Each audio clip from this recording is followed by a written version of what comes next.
Hey, friends all over the world.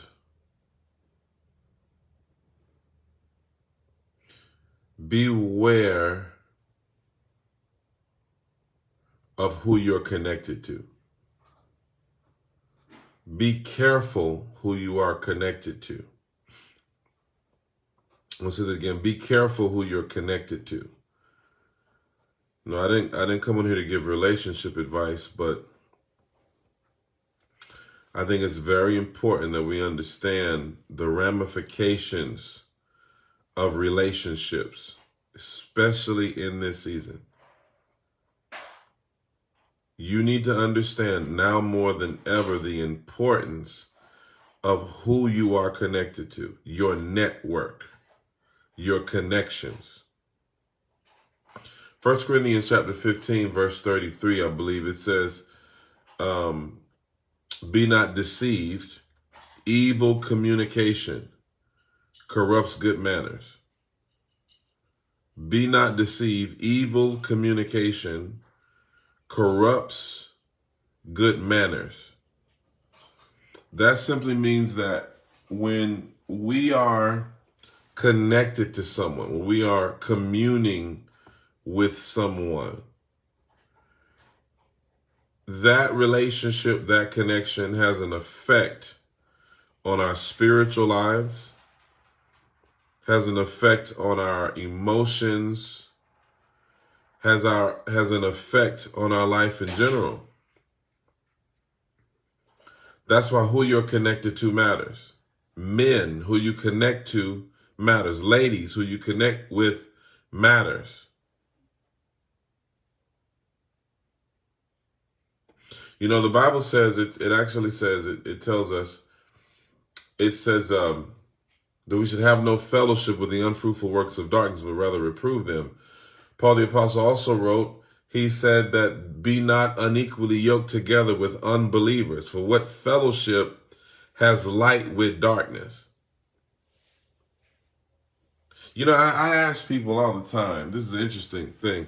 I ask people, I asked a young lady one time, I said, is he saved? Is that person you're in a relationship with, are they a Christian? Are they born again? And this person said, well, no, they're a good person. Is that the question I asked you?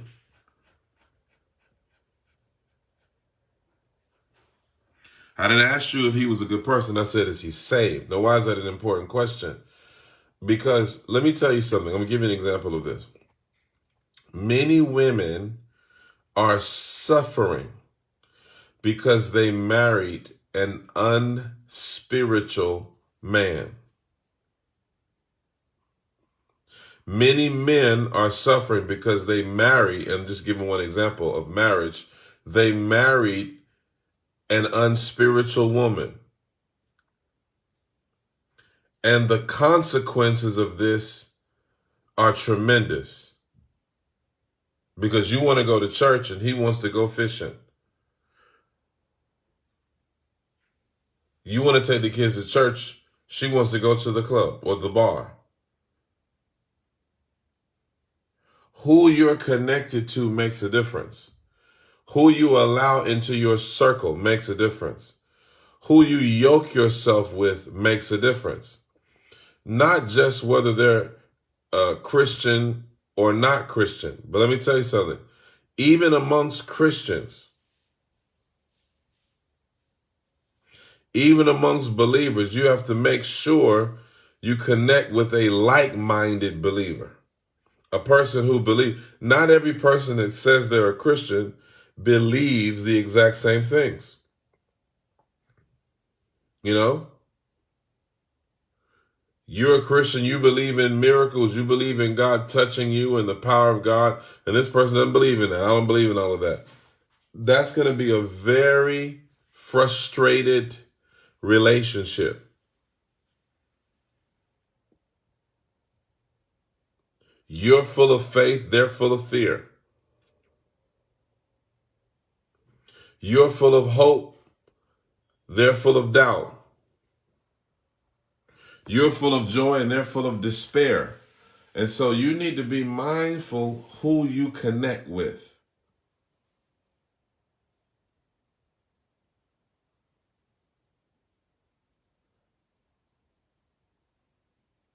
Be mindful of who you connect with. What in the world? Okay. Be mindful of who you're connected with. It's not everyone that you're supposed to be yoked to. It's not everyone that you're supposed to be in a relationship with. It's not everyone that you're supposed to be on the same page with or the same team with. It's not everyone. You need to monitor and qualify your relationships.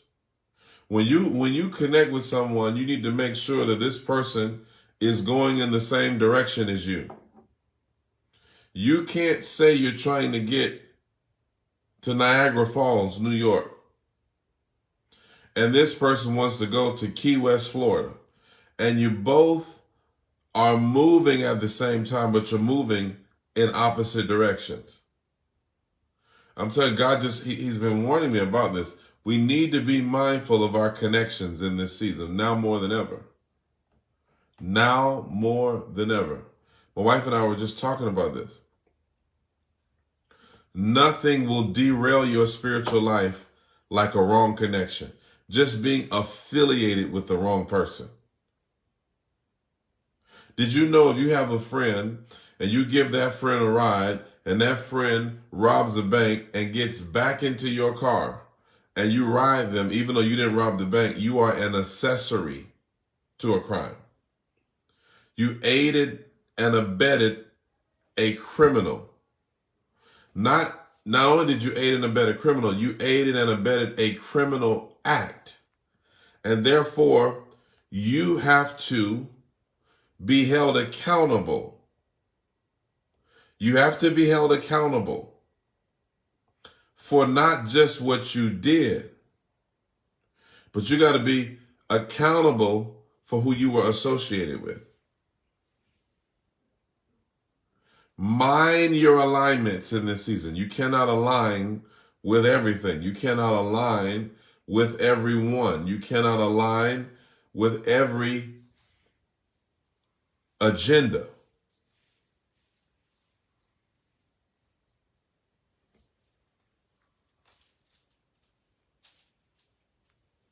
I'm telling you, my father used to teach me this, and he wasn't even in church. My father said, don't hang out with this person. He said, stay away from that person. I said, why? He says, y'all not going in the same direction. You don't, and this is what my father told me. He says, Keenan, he says, if that person, when you hang around that person, he said, are you getting your lesson? That's what the old folks used to say in the country. They say, he says, are you getting your lesson when you're with that person? Are you doing well in school? I said, no. He said, then that's not your friend. He said, because a friend will push you toward excelling in school. He said, if they don't push you in the direction, they're not your friend. God gave me this word. He says that many Christians engage in spiritual promiscuity, emotional promiscuity, not just physical promiscuity, but they're spiritually promiscuous. They're emotionally promiscuous. In other words, they just let anybody come along. You call anybody your friend. Everybody's your brother. Everybody's your sister. Everybody. Oh man, that's just my friend. And we throw the word around lasciviously. Everybody's a friend. We use the word indiscriminately. They say that you are actually the average of the 5 people you hang around. You're the average. So if you look at the people around you, you are the average of the, let's say the top 5 people you hang around. If you average all of those, if you take the average of all of those people, that's you. That's what they say. And that's why you have to be very mindful. I'm telling you, friends. I'm telling you, friend. We were just talking about this today. You know how many people, you know how many men never walk in their callings because they married the wrong woman? You know how many women never fulfill their destiny because they married the wrong spouse? I'm talking about marriage as one example, but this is not just about marriage. This is about any relationship. I'm just using marriage as an example. Do you know how many people are frustrated? How many people are frustrated because of who they're connected to and who they're tethered to, they can't do certain things? You want to do spiritual things, but the person you're with is not down for that. You want to take your kids to church and get them baptized. The last thing you want to do is be arguing with somebody about stuff like that.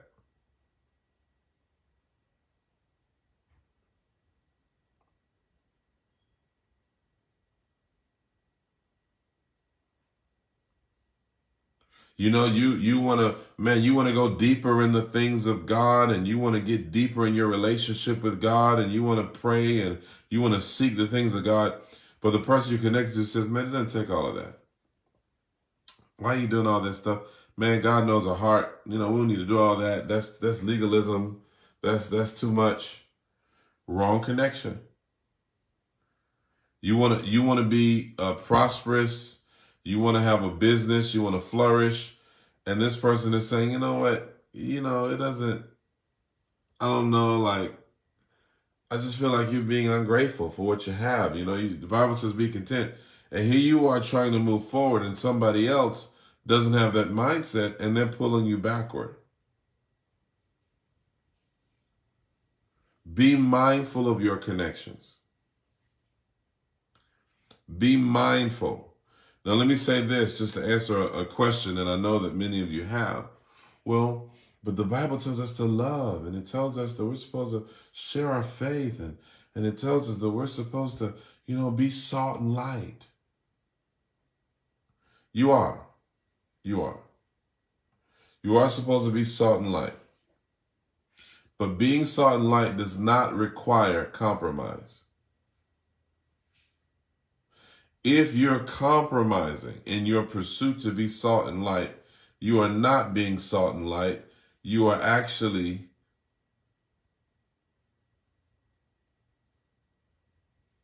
being the darkness.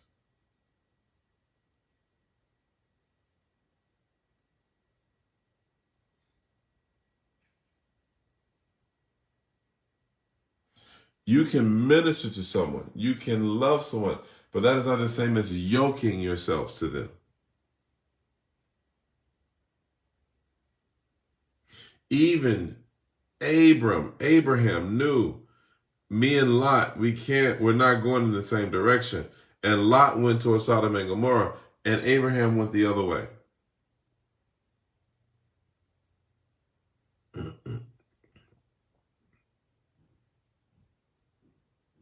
Be mindful, friends. I know I've said this and it sounds like a broken record. I'm sorry. But please be mindful of your connections. Is this drawing me closer to God? Is this giving me a deeper understanding of who He is? Is this bringing me closer and closer to my purpose, to my assignment, to my destiny? Or is it hindering me? You decide.